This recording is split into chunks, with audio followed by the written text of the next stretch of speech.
জিতবে জিতবে ইনশাআল্লাহ। এই আসনে জামায়াতের হবে বিজয়, চারিদিকে হই হুল্লা।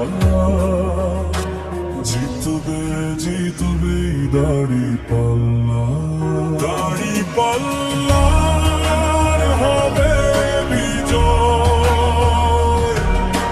জিতবে কৃষক বাজি মোল্লা, জিতবে